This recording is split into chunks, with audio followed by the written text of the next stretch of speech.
Howdy, everyone. Welcome to the Happy Cabbage Analytics X Blaze webinar on refining your 420 strategy. And today's webinar, I know there's quite a few out there, so we thank you for attending ours.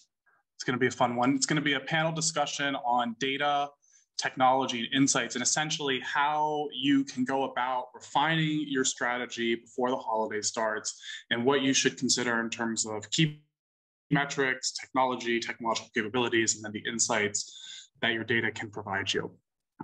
So let's just jump right into it. So a brief forward on who we are. As I said before, we have two companies with us today, Happy Cabbage Analytics and Blaze. Happy Cabbage Analytics helps retailers generate revenue with data analytics solutions for marketing, operations, customers, and inventory management. And our point of sale partner, who we integrate with, Blaze, they provide point of sale solutions for cannabis retailers and delivery services to streamline operations and simplify inventory management and automate state compliance. Really excited for this today. And with us, we have two panelists, Andrew Watson, the Chief Executive Officer of Happy Cabbage Analytics in the red, and Stephen with the wonderfully branded background for Blaze, the Director of Marketing of Blaze. So thanks a lot to both of you for being here. And let's just jump right into it with Andrew, take the lead for us. Yeah, thanks. So I'll start with something we all know. 420 is a high reward holiday, right? We know that consumers are purchasing up to 3 times as much product. We know there's a huge opportunity for new revenue as a lot of new consumers will enter the market, try out the different dispensaries, maybe walk into the store when they usually are purchasing online or vice versa. And also they're buying a lot. There's a lot of deals, a lot of brand sponsored deals. And as a result, you know, a lot more people are all of a sudden joining the market on a single day and they're buying more stuff. But if you go to the next slide, this also results in a little bit of a high risk, right? There's a lot of competition, right? The market is saturated with deals, price competition, et cetera. There's a lot of technology that through the surge of volume could potentially fail or have issues, which I know Steve will talk a bit about how Blaze is fixing that problem or de-risking that problem for the customers. And also, you know, like it could have negative effects on profit. It could have, you know, potential issues where all together you're missing out on opportunity cost, right? Which is essentially how much revenue you could have potentially made, how many new customers you could have potentially brought in on 420, which is admittedly a hard risk to calculate and understand, but we'll go a little bit into how you can use your data to be able to do that. So with that, go to the next slide. We're about 20 days out. Tomorrow is April 1st. What is your plan? You know, today, what we'll be able to talk to is a little bit of how you can use that data and use your technology to figure out your plan, and just a couple little pieces of advisement on both data, numbers, metrics, target tracking, all that kind of stuff into how you can improve your 420 and get more from that opportunity revenue as we go through the holiday and the whole month of April, so to speak. So first, what I'll start with, go to the next slide, is really it's your own data that is the most valuable resource in having you understand what your opportunity is. Right? It's immediate and accessible. You have all the consumer information at your fingertips. It is accurate to your business, right? It's not, you know, California 420 sales in total. It's how you are doing in the city of San Francisco. How are you doing in Orange County? How are you doing in Sacramento, right? And as a result, it's best to basically benchmark yourself against how you have performed historically, right? How you believe you performed last month and how you can move it to perform this month.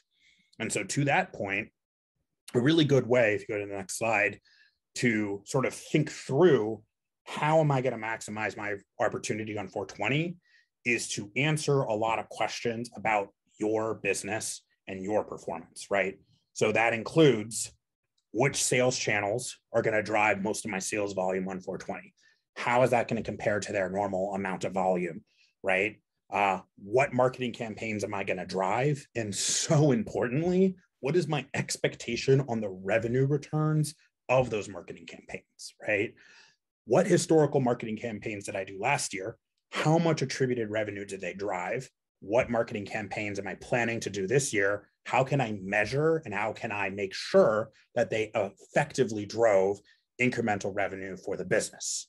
On the customer side, right? It's thinking of what are the customer profiles, which we'll go into a little bit more, what discounts to run potentially, you know, do you inundate with a lot of brand discounts so you have a high diversity of option, or do you focus on like simpler blanket discounts, right? Which could maybe be appealing to like understanding consumers so they don't have menu paralysis, right? And then also operations, right? So this is simple things like how many people to put on the staff, if you have a delivery area, what delivery area are you covering on 420? How many drivers are you putting out there? And then basically what numbers you can leverage out of your systems to be able to help you answer these questions, right? So to start with, go to the next slide. Basic is just your top line metrics, right? Do you have a target for sales for April? Do you have a target for sales for 420 or the few days around it? Do you know what percent of your April sales are going to be linked to the holiday? If you don't know this already, a really simple way to find it out is just look what you did last year on your same store sales, right? If you're trying to develop, hey, I don't actually have an April target, right? Just look at what you did last year in March versus April, that growth rate, just apply it to your March historical sales. You get yourself an April growth rate, and then, you know, try to beat that. Right? Look at what percent last year, April 20th sales were of your April sales, apply it to that number. Now you have a 420 target. Look at that when it comes to average ticket size. Look at that when it comes to total orders. Look at that when it comes to new customers, repeat customers, what delivery times that you're able to push. What does your category sale mix look like? You know, these are really simple numbers. Just write them up on a whiteboard, look at them, and have a conversation about how to hit them. Right?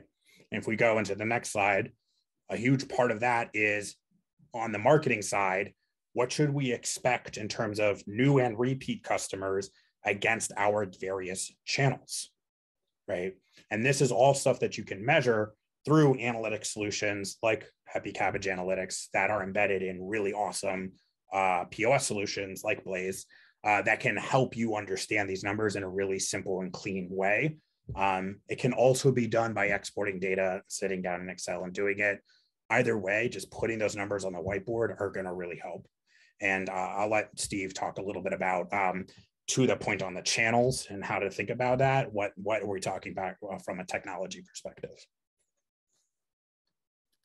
Yeah, so omni-channel sales, right? And simply what we mean by omni-channel sales is using every channel, every source possible to accept those orders, connect with customers, and capture new revenue.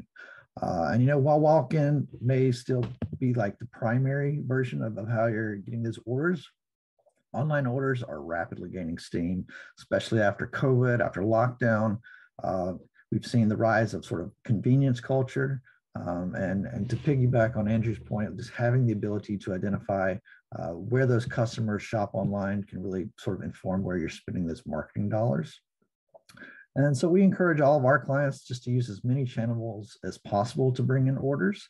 But to make this manageable, you have to have those integrations, right? It really becomes manageable once you have the direct feed from Leafly or from Weed Maps coming directly into your POS system so you can fulfill those orders efficiently.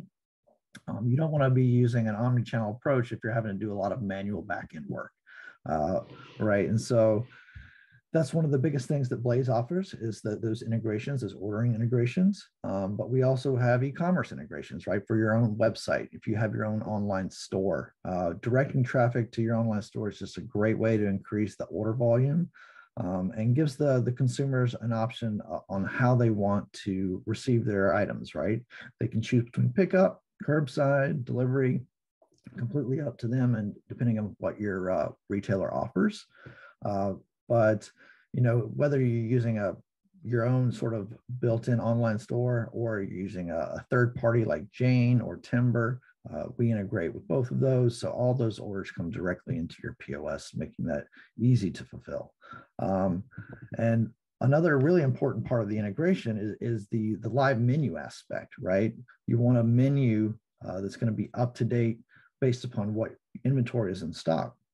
We provide those integrations. And the last thing you want is an online shopper to go purchase something online or reserve it online. And then once they come to the store, it's out of stock. That's just going to lead to a lot of customer frustration. It's not a very good customer experience. So that's why having that menu integration, so that it's constantly refreshing what inventory is available. They'll remove products that are out of stock so you don't end up with an unhappy customer. And with that, I will pass it over. Awesome. So let's talk a little bit about audiences, right? So at a high level, we talked about you have your new customers, you have your repeat customers, you have that split down by channel. That is a general framework to start to think about who are my various audiences I'm going to be communicating with, and how are they going to be shopping, and what is their experience going to be with the store, right? A repeat customer coming in store for 420 is going to understand probably more of what they're trying to shop for. A new customer coming in for 420 is probably there more for that in-store experience overall. I think it's really also important to that aim to understand what are the expectations on the various amounts of average ticket size. What are the expectations also on of your repeat shoppers, who is latent, right? So who are those 420 people who have fallen off and then all of a sudden on 420, they're all of a sudden coming back into the store, right? And then also an understanding of what the product mix generally looks like across that audience level to figure out where your levers are, right? And this is a really key aspect to think, okay, I know what my blended sales number target is. I know what my blended average ticket number target is. If I can understand which subsection of my audiences have higher average ticket sizes, can I think about how to tailor my messaging and my deals towards maximization of those audiences? And so if we go, actually, next slide, this gets really specific and really interesting when you think about how you're going to go about designing your promotions. And I know Steve will talk in a little bit about how Blaze really makes it easy to design like very advanced promotional layers into the system. So I think that that's one level, is to understand like what is your actual capability in promotion design, what's going to be operationally simple to execute, but then have an understanding of, you know, what promotions perform the best last 420.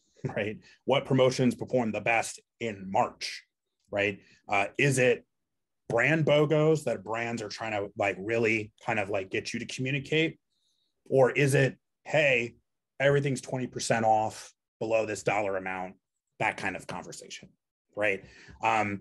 Using your own data, you can really start to understand this. Promotion code data, data, like I said, on promotions that you did in March, marketing campaigns that you ran, and then looking at what was purchased and then what was purchased alongside other things, right? So, you know, are your edibles customers throwing a joint in, and can you maximize that at the intersection of the audience? Now, admittedly, this starts to get really complicated, and I don't think there's like I think there is a potential to over-engineer, but I do think if you've identified where your highest value audiences are coming from and which ones you're targeting, I think it's worth double clicking into that and figuring out, you know, based on the promotions that are performed and the audiences I'm trying to maximize, or versus the audiences that are kind of like, you know, somewhat guaranteed or ones that I don't think I can maximize, how can I make the discounting structure more balanced and more targeted to that audience?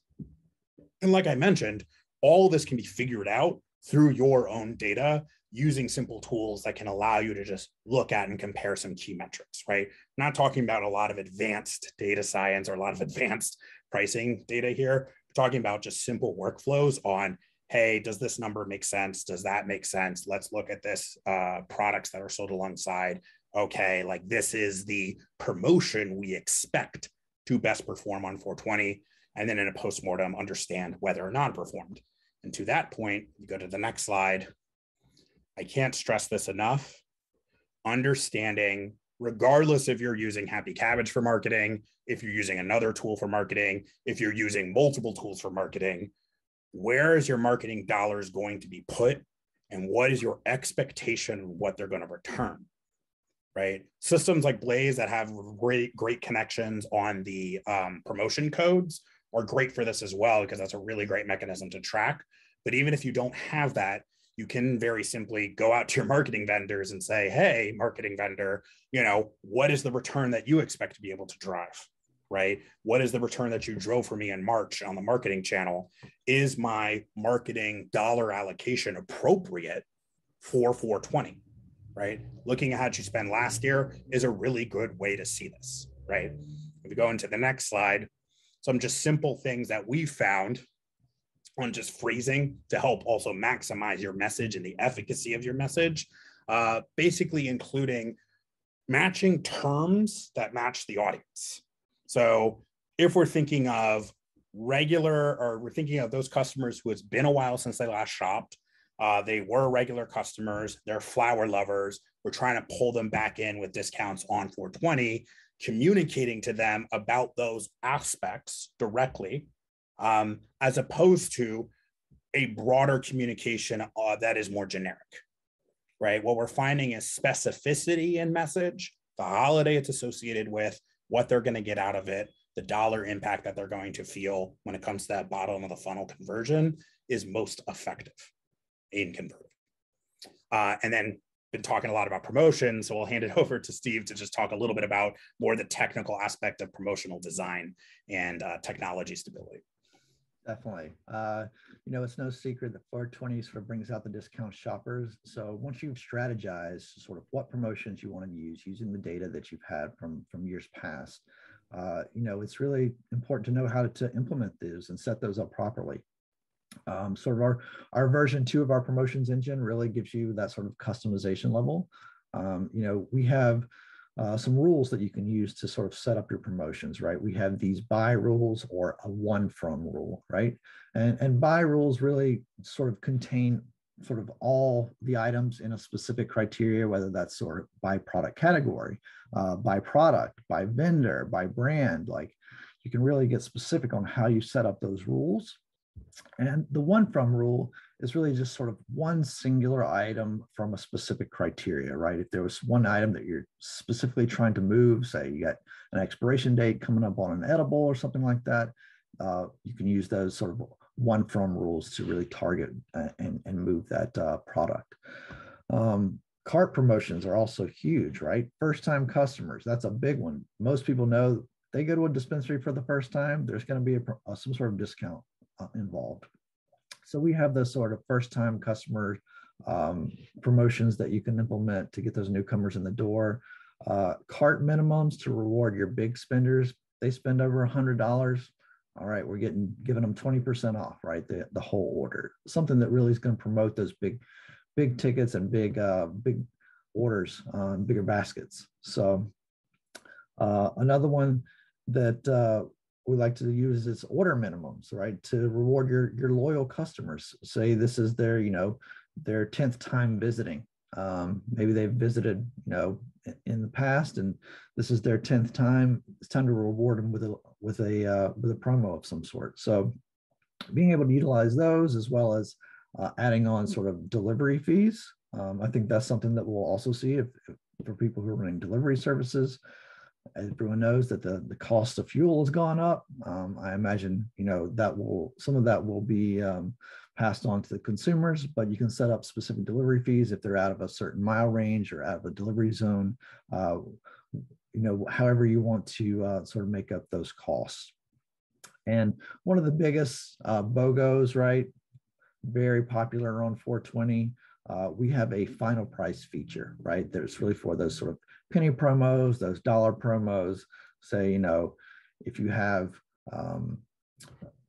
2 or 3 items, you get 1 for a penny, whether that's a pre-roll or maybe a cartridge battery, something of that nature. But it really also allows for differently priced products to be all set to the same price. So say if you want all your cartridges, maybe they're different prices, but you all want them to be $30 for all cartridges on 420. The final price feature allows for that. Like you say, you can buy an eighth, get a pre-roll for $1 or a penny. It's another one that we can handle. And we also provide something that's sort of like a bundle package that you can build with your inventory. And these are sort of those curated bundle boxes that are very popular, where they can go in. It helps raise your brand awareness. Bud tenders oftentimes will have a bundle that they've created. This is something that's sort of unique to Blaze. You won't find this in very many POS systems, but we have workflows for that that really has multiple items under one SKU. So you're not scanning multiple barcodes as you're building the box in front of them. You have the box prepared, you scan the box, it removes all that inventory, and everything is updated. And one thing I'll say is you definitely want to test your promotions in advance to make sure that they're working as expected. Not everything goes to plan on 420, but you definitely want to make sure you're doing all the tests in preparation for the day. And if we go to the next slide. Yeah, point of sale stability. Sometimes things don't go as expected. Some of you may remember last year's 420, a few POS providers out there had issues with auth 0, and the POS system went down for several hours, sort of leaving Dispensary stranded. That's something that we account for. We have an outstanding track record on 420, and it's because we take special precautions for the stability of our system, right? And this includes code blackouts, right? We're not trying to release a bunch of new code prior to 420. We typically give at least 2 to 3 weeks in advance where we're not releasing any major updates so that the system is stable. We increase our server capacity so that we know that like higher volume days, our POS system is going to be able to handle that amount of orders. And lots of testing. We get our QA team in there. We'll make sure that everything's working properly so that you can have confidence in your POS system on the day.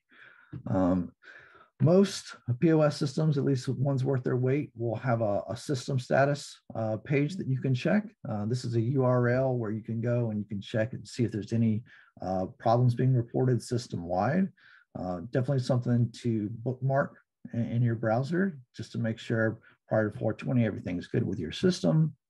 And if you are experiencing any issues, you can check that resource first to see if it's system-wide or if it really is just an isolated event, and then troubleshoot from there.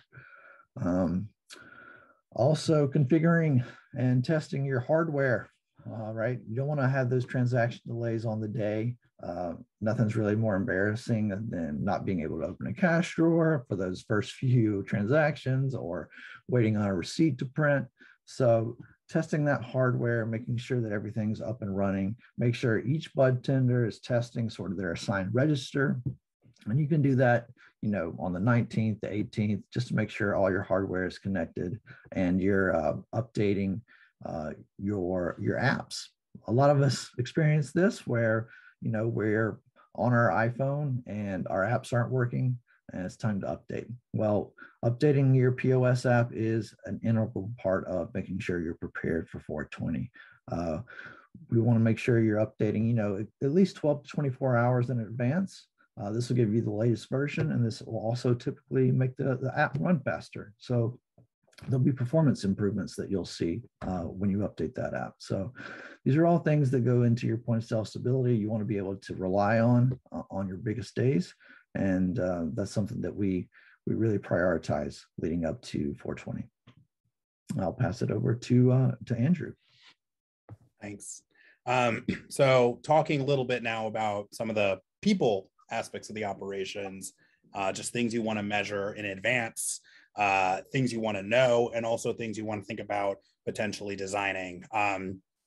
Bud tenders are particularly stores that are designed where your bud tender is the person actually managing the transaction, are your frontline gateways to value, to put it mildly, right? Like they are the ones who every customer is going to have ultimately who comes into the store with 420. That's going to be a whole lot of people who probably haven't been in the store in a while, are going to have those bud tender interactions, right?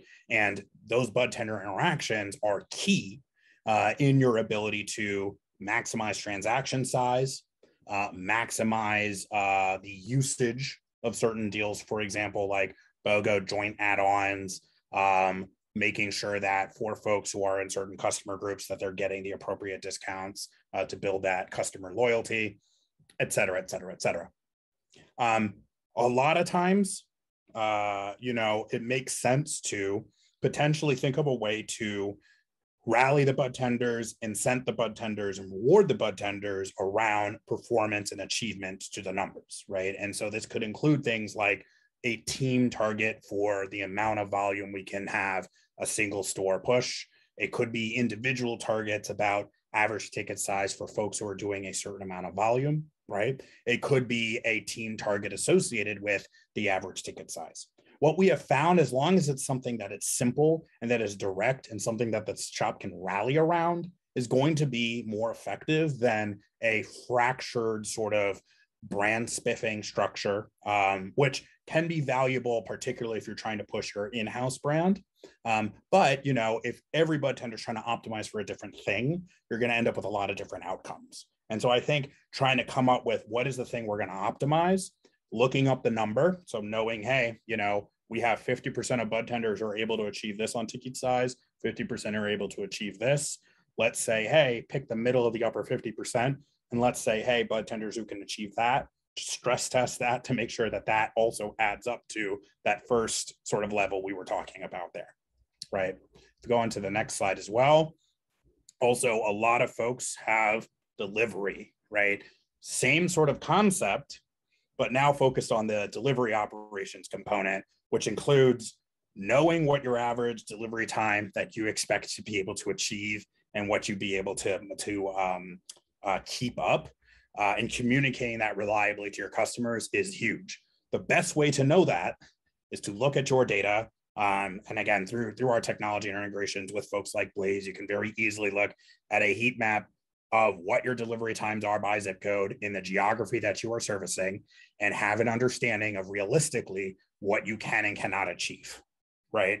I also think that that is corresponding to volume, which then can help correspond into your marketing campaigns, right? So a huge opportunity for 420 in terms of being able to bring in new customers could also include being able to saturate areas of your delivery zones that you maybe haven't been able to saturate as strongly, or it could be the opposite, where you decide, hey, I don't actually want to try to go too big, or else operationally I'm not going to be able to meet these delivery times with the amount of staff members I have.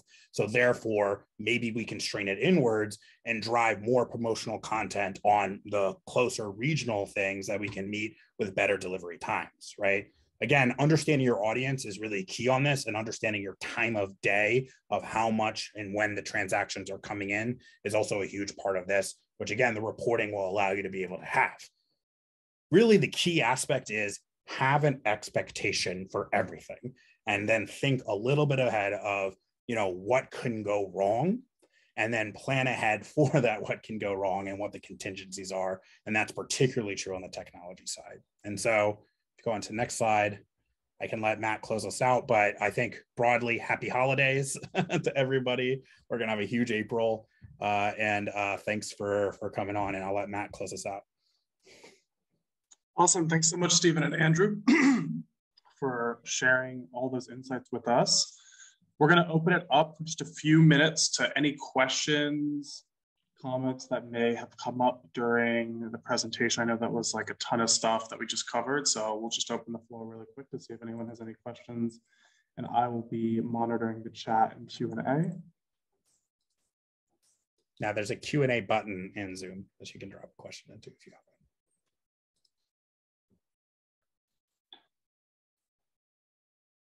Let's see.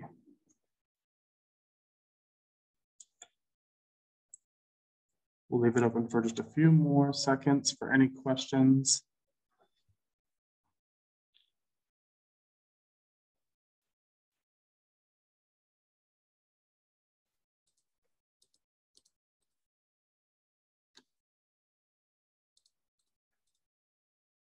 Here we go.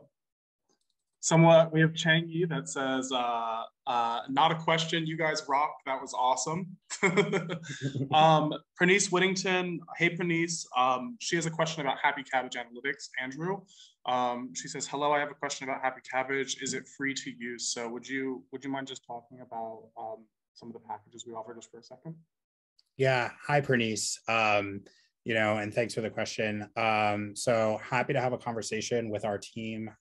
You know, if it's something that you would like to try out, we do offer free trials of parts of our solution, our messaging components, because we do inherit costs associated with the messaging. We do charge on a per messaging if you're leveraging that marketing component.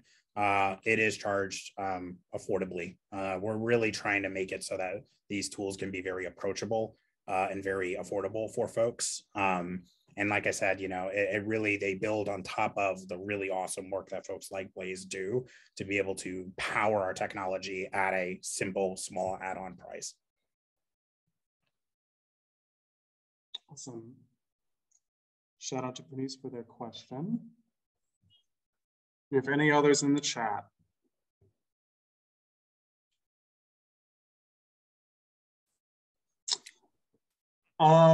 We have another one from Pernice. They're asking, are there any educational resources for those interested in learning? So maybe I think a good way to frame this would just be, what would be the first way to sort of get started on, you know, measuring, I would say, and then we can point them to some resources on the website as well following that. Yeah, I can start with just on our website on happycabbage.io, we do have a few content guides and that can help with that as well.